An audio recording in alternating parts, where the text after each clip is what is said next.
preparing. Okay, now we're back live. Actually, we didn't go back. It's just we tried earlier, but apology to everyone that I sent early invitation. It's just only time confusion. But anyways, we're now here live with Joy, and I know everyone is excited. So tonight, it's kind of different how Joy will present because usually we do writings, evaluation, but today we have secrets that gonna be spilled to you guys in order for you to pass the IELTS.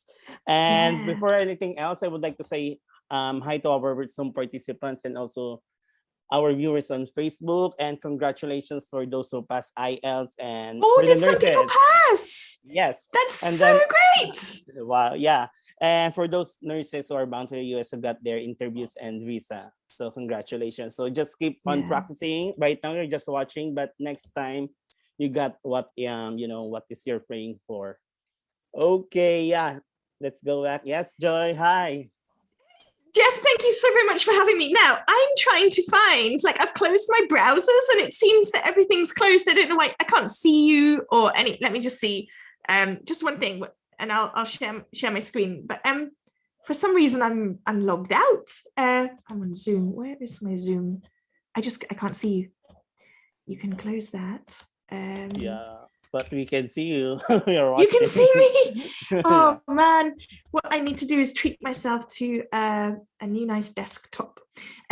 Right, so today just while I try and find you, just to explain to the group, I primarily focus on writing and speaking, and the reason is that these are something called productive skills. You have to produce something. So when you write, you have to produce, and when you speak, you have to produce. Whereas reading and listening are called receptive skills.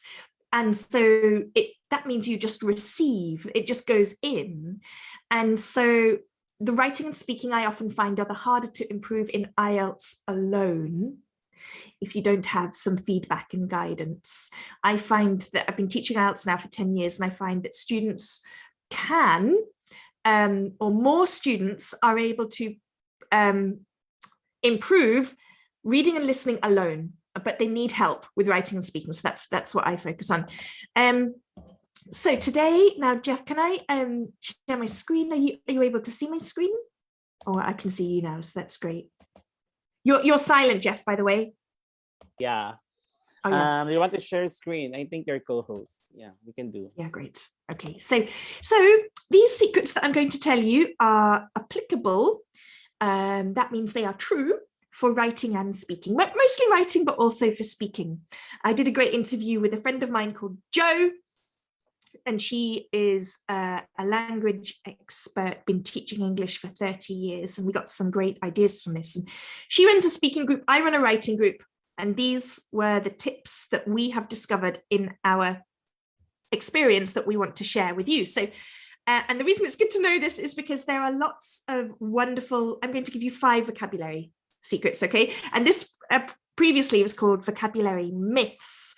Like a myth is something which is untrue, but you believe it, so you don't know it's not true, okay? You think, oh yeah, this is true. You hear it and you think, definitely true, but actually it's not true. And I have to tell you another story about, for the last 2 days, I've been getting these messages from an Indian student from another group saying, blah, blah, blah, you're not teaching correctly, blah, blah. And so I said, I am. And I was so worried I wasn't teaching correctly that I went to speak to some examiners. I've got some examiner contacts at the British Council, and they said, yes, yes, yes. No, he's misguided. Anyway, it's very important. So there are lots of wonderful tips and advice online, but there's lots of nonsense too. And I think as an IELTS candidate or student, it's really important to know how to identify the information that's true, the information that will help you, and the information that's reliable, because not every YouTube video about IELTS speaking or writing is reliable. So I found some myths that students come into my academy and they believe this, they believe it, they believe this thing that's not true, and they're so stressed about it. And I said, no, this is not true. This is true. So secret number 1, writing and speaking, you do not need lots of advanced vocabulary, okay? It is likely that you could get, actually, I would say it's sure, that you could get a really good score now with the vocabulary you already have, but learning how to use it in a more flexible and natural way. So I find students who come into the academy, and I'm going to show you an example of a sentence recently that I saw, and it gave me such a headache to read it. I thought, what are these words? And she'd learned lots of like advanced vocabulary. But the thing is, for a band 7, especially in writing, the focus is on natural language and the focus is on collocations. And so in English, all the words, they often come with a preposition. It's better to learn the word with the preposition and in context naturally than it is to use a slightly strange academic word that you think you're comfortable using, but actually to the examiner, it doesn't sound good at all. It sounds so awkward. So you really should be 100%, 110% comfortable with using a word before you use it in the writing and speaking. Okay, so if you learn a singular word outside of the context, without the preposition, without really understanding in what type of sentence it goes, this is going to do you more harm than good. So the more natural the word, the more natural the situation, the higher you're going to score. Now, one of my greatest success stories, is my student called Juvie. I could cry every time I think about him.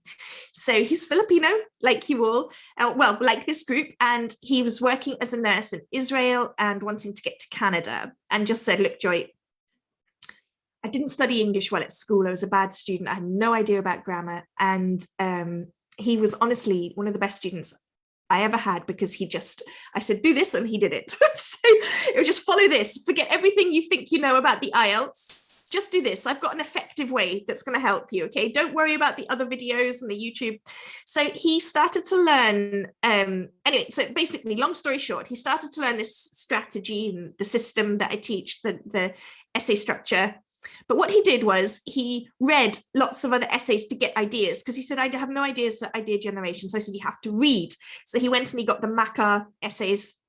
And then when we did the interview, so when I first saw his writing, he came into the academy, I would have said about a 5.5. And when he sat the exam for the first time, he got a 7 in his writing. And I was blown away. I actually thought, Julie, how did you do that? And so he did this interview with me, and he said, well, I just followed what you said, Joy, and I just kept it simple.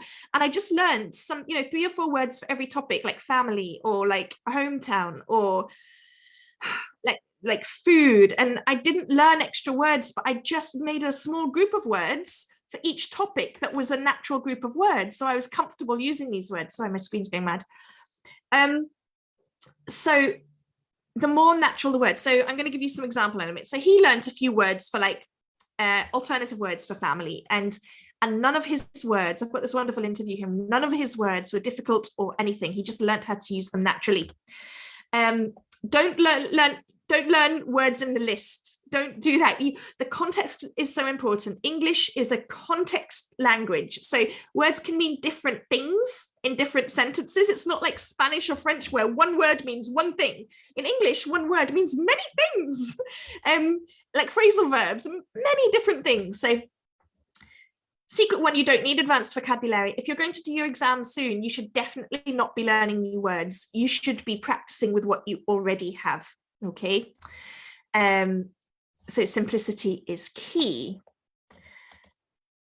I'm going to give you an example topic sentence. Does everybody know what a topic sentence is? Have you seen any of my training? Oh, look, got some nice comments here.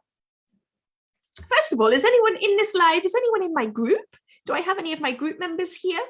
I'm just going to wait for your answer. Oh, first time today. That's lovely. Hi, love. Thank you very much. It's great to see you. What a topic sentence is, and I really focus with my students on simple topic sentences, and we practice them and we practice them. So after your introduction, your topic sentence is the first line of your paragraph, okay? And it tells the examiner, what is this paragraph about? What are you going to talk about?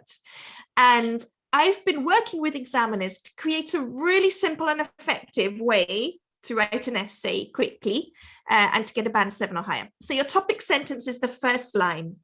I'm going to show you this topic sentence that a student wrote in my free group before she came into the academy. Okay.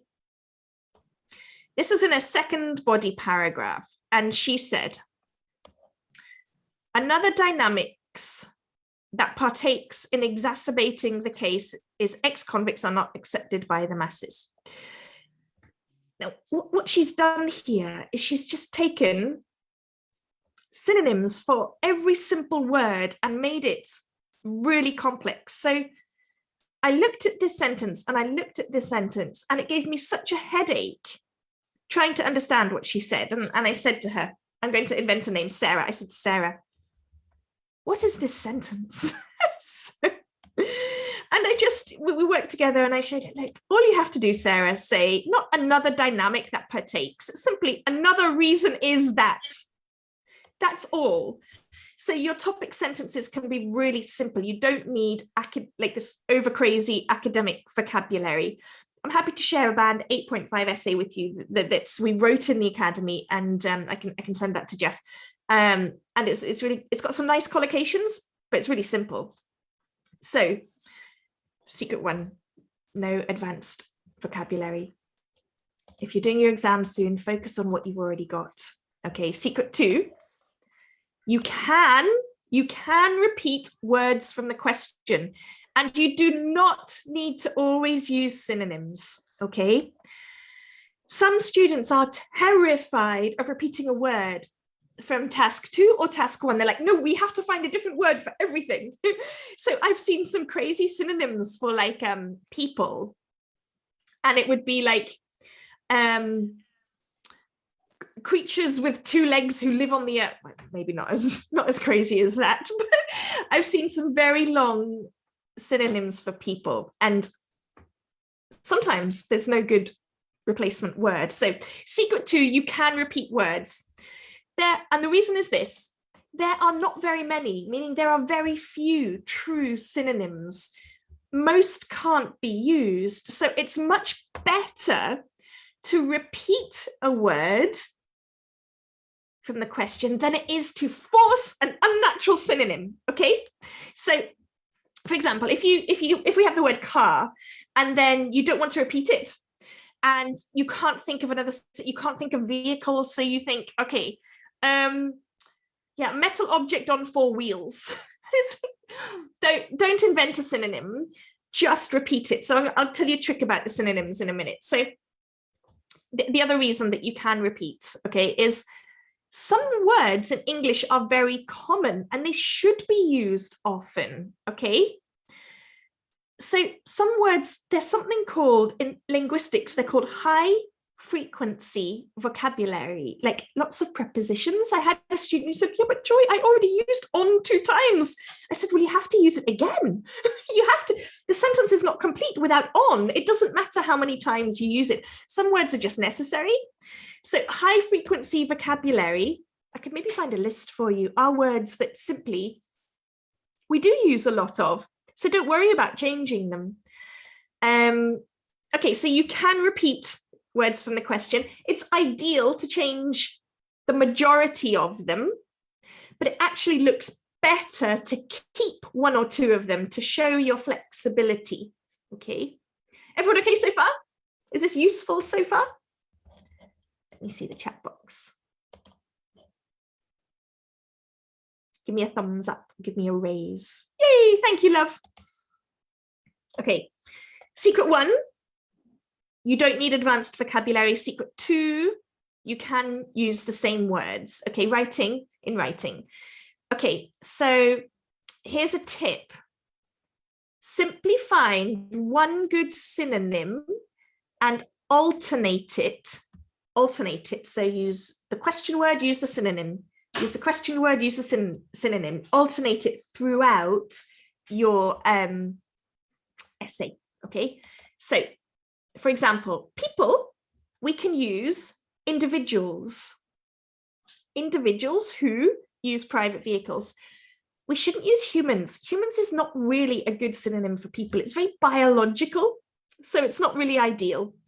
And I see it a lot. So if you want a synonym for people, just use individuals. There are also other synonyms for like groups of people, like you can say the general public, or you can say society, okay?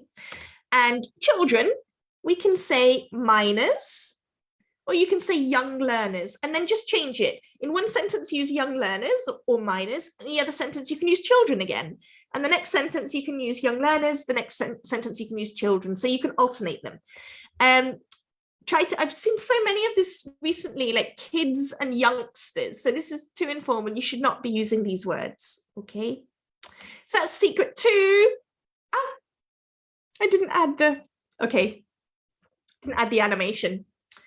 Secret 3, correct use of collocations and phrasal verbs is more important than idioms. I see students learn an idiom and they try to force it into their speaking, and every sentence has 3 idioms in it, and it's like this amazing story. So I'll give you the difference between an idiom and a collocation. So an idiom, it would be, it's raining cats and dogs, okay? A collocation is 2 words that go really naturally together. So the reason that I was a minute late was that I teach in my academy every day actually. And I was doing essay feedback. And what we do in the essay feedback session is I try and highlight or suggest, if a student has a good collocation, I'll highlight it for the other students. And if I can suggest a collocation and say, oh, this collocation will go really well here, then I make a list of them after every feedback session and I email them out. And I'm going to share some collocations just now. I've just got these now. I haven't put them on here. So in order to score a 7 in the Ielts writing, you need to show a flexible use of collocation. So you shouldn't be focusing on individual fancy words. You should be focusing on words that naturally go together. So just fresh out of the feedback today that I just did with students. So we had collocation, problem-solving abilities. So we were talking about, is art necessary in schools? This is my notes, then I'm going to write it to them in an email. Problem-solving abilities, critical thinking skills. What else did we have? Oh, this one, cognitive development, basically your intelligence. So one student had this word. I was so delighted. So I said to the other students, this is a great word. We need to try and use this in your next writing. Great collocation. So school authorities and creative pathways. So cognitive development, not intelligence development, not really brain development, but cognitive development is a word that goes really well together in English. So you should actually, in your writing, you should not be focusing on idioms at all in your Ielts task 2. You can use them in your speaking, but I still think that collocations and phrasal verbs are more useful in speaking, because sometimes students are so focused on forcing in an idiom, it actually sounds unnatural, and they try to find a situation to use it, and it's taking all their brain power. They should just be focusing on speaking quite naturally. So if you're aiming for a 7, I encourage you to find out what collocations are, and you can learn new vocabulary by reading and try to see what words naturally go together that you can use. Idioms are not as important as you think they are. Secret 4. So this is about speaking. Okay, so formal academic language in speaking is not appropriate in the speaking test. So let me think of an example. Moreover, therefore, maybe, furthermore. So these are words that, so the speaking test really should be a natural situation. And so it should be like you are speaking to a friendly teacher, okay? So there's a degree of respect, but it's not this extreme deferential respect at all, okay? So you're basically, you're equal people. The the speaking test is informal. And so you should imagine talking to a friend, not too casual and not no slang. I've heard some strange advice where students think that they're not allowed to say you. And I think because there's no formal or informal you in English, it's all the same you. And in other languages, there's a formal you and there's an informal you. And students think it's very rude to say you to the examiner. It's not. So you want to focus on natural language and not academic.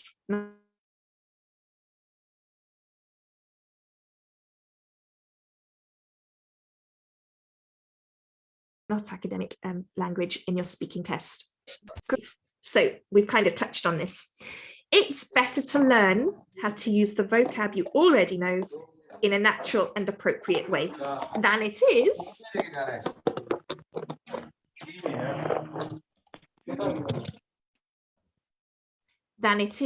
to learn new words. Let me just check. Grace, what about from my perspective? From my perspective, I'd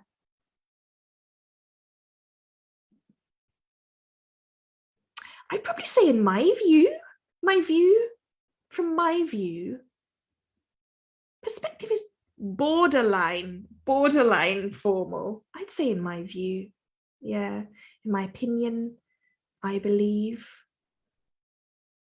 Sounds just a little bit. Yeah, point of view is fine. From my point of view, that's great in speaking. Yeah. Tell you another thing, something that scores highly in IELTS speaking is something called discourse markers. I've not put this on the slide here. A discourse marker is something, it's a little bit like a writing transition signal. Okay, so a transition signal in the writing is like, furthermore, however. So in speaking, we have discourse markers, and this shows the listener, it shows the person you're speaking to what you're going to say next. Discourse markers are so simple. They're like, well, well, or in my opinion, or actually, I don't really like sport. So you should, let me put this word in the chat box. This is how you spell discourse markers. Google them and learn some, because that's what the examiners want for band 7 in speaking. Discourse markers, okay?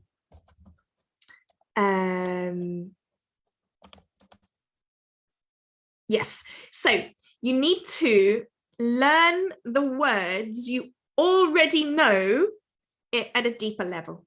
There's really, if you are going to do the exam soon, your energy, you should be very economical with your energy on what you focus on. And that is going to be probably fluence. For speaking, it's going to be fluency and accuracy. It's not new words, okay? For writing, it's also going to be fluency and accuracy. So now, yeah, the difference between receptive and productive vocabulary. This is, okay, so here's a little bit of like pedagogical science, that's educational science. So when we receptively, does everyone remember what receptively is? So receptive means receive, it means go in, like reading or listening, it goes in. The listening goes in your ears and the reading goes in your eyes, okay? But speaking and writing is productive, it comes out. So when we learn a new word, usually it's receptive, okay? We read it or we hear it. It takes so long for that word to change from being receptive to productive. So just because you learnt a new word, because you read it or you listened, it does not mean you can immediately use it. So if you try to then use it in your writing, it's probably maybe going to be used slightly incorrectly, likewise speaking. So this is why it's advisable, if you're doing your exams soon, not to use your energy on learning too much new stuff. I do agree, of course, you need to learn some new things, but there's a science why you shouldn't. And this is the science, because when we learn something new by reading or listening, it takes a very, very long time to become natural speaking or writing. It stays in our brain, it gets confused, it comes out wrong. You have to use it lots of times to get it right. Does that make sense? So yes. So it's much better to use the words you already know flexibly and appropriately than to learn lots of new words. So those are my 5 secrets today for you guys. And I hope that was helpful. So secret 1 is you don't need academic vocabulary for IELTS. You don't need to learn fancy words like to elucidate and to recapitulate, and you just need to keep it simple. Secret 2, you can repeat words from the question. What was secret 3? I should have put them on a recap. Secret 3, collocations will help you score more than idioms. Okay. Secret 4, no formal language in your speaking. Okay, no furthermore or moreover. And secret 5 is focus on learning the words you already know, because if you already know them, they're probably productive. That means you can probably produce them already.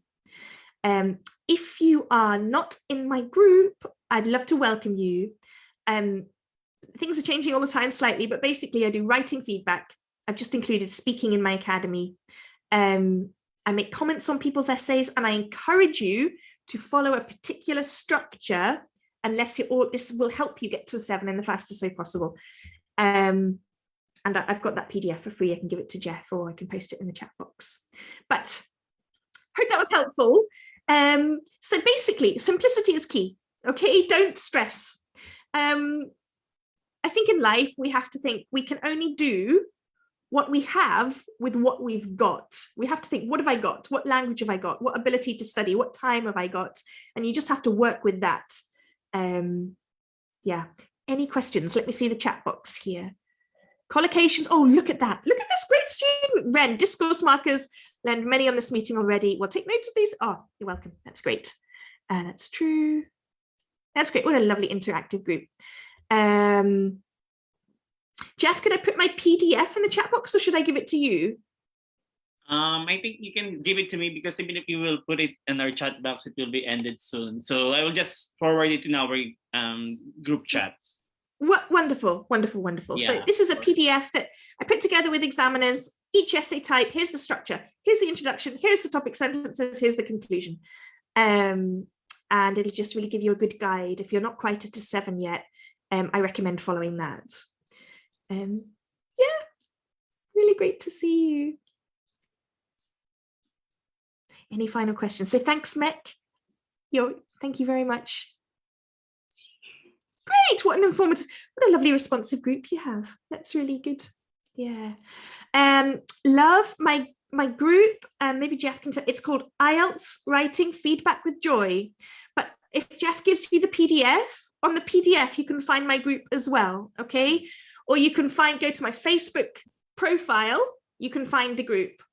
You can find, I make it easy for people to find. So and if you can't find it, find me and private message me and say, I can't find it, and I'll help you. Okay, and I tell you what, I don't know if you know, Jeff, do you know Eli? He's also an IELTS teacher. Yeah, I know him. And last time, like last year, he also did a live with us. That's great. Well, he is coming to Edinburgh. He's got some Scottish connections, so I'm going to try and do a live collaboration with him. So I'll let you know about that. Yeah. Yeah, that's really great. I wish you all the best, everyone. So God bless in your journey. It's a tough time, the IELTS, but yeah, you're going to be fine. Yeah. Okay.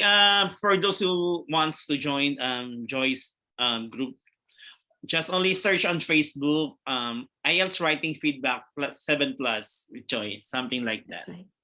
Anything like IELTS Writing Joy, make sure there's Joy and there's 7 in there, and there's writing feedbacks. Yeah. And then you can see a white young lady. That's Joy. Young lady. Oh, you're so kind.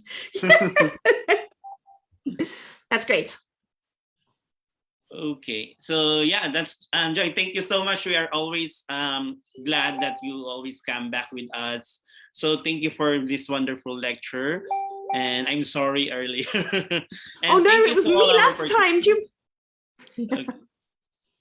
Yeah, there's good. a lot of I'm getting some comments. lovely comments in the chat box. So I've got bubbly. What a great vocab. What a bubbly lady. Yes, I am bubbly. I bubble a lot. Okay, I'm going to go. Wishing you all the best. I'm here for you if you need me. Come and find me. Reach out and see how I can support you. And Jeff, I'll catch you soon. Okay, yeah, just Joy will just forward her PDF copy, and then we'll forward to our group chats. Okay. Wonderful. So yeah, it's a good night here in the UAE. So thank you, Joy. See you again next time. And God bless everyone. Just tag your friends in our video. Okay, bye. Take care. Bye. Bye. Bye. Bye. Bye.